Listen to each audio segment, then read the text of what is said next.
One of the hottest topics in Bitcoin and cryptocurrencies over the last couple of years has been regulation. There's plenty of people who say there is no regulatory clarity in the United States. Now, of course, they're not talking about Bitcoin. They're talking about the rest of the market. But in the Bitcoin market, it is very clear. Both the SEC, the CFTC, and many other governing bodies, they all claim that Bitcoin is not a security. Doesn't get much clearer than that. Now, when we go and we look at the rest of the market, regulators have a choice to make. Do they believe these are securities? Will they make people comply with securities law?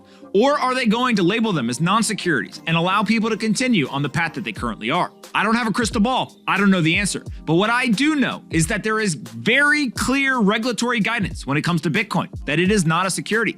The rest of the market is still uncertain. And so are regulators Bitcoin maximalists? I don't think you can go that far and say yes. But what I do think is that they've all reached some level of agreement. Bitcoin is not a security. So that means that people who are using it, who are building products, who are holding it, and who are investing in it, they already know the rules, they know what they can do, and they know what they can't do.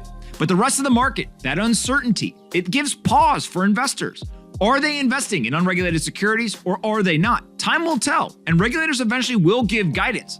But the question is, when will that happen? And what will the outcome be? I think that's where a lot of folks are saying, if regulators are going to give guidance on Bitcoin, they want the regulatory clarity. They want to understand what's going on in the rest of the market. I don't have those answers, neither do you. Only the regulators will ultimately be the ones to decide that.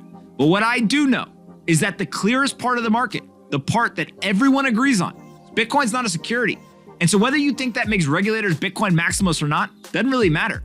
At the end of the day, across governing bodies, they all see Bitcoin's not a security.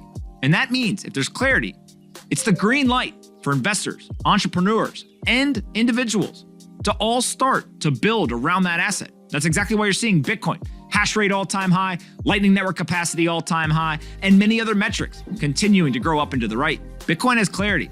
Clarity is good. Clarity ultimately means you can plan your business and your investment portfolio, and Bitcoin is benefiting from that regulatory clarity.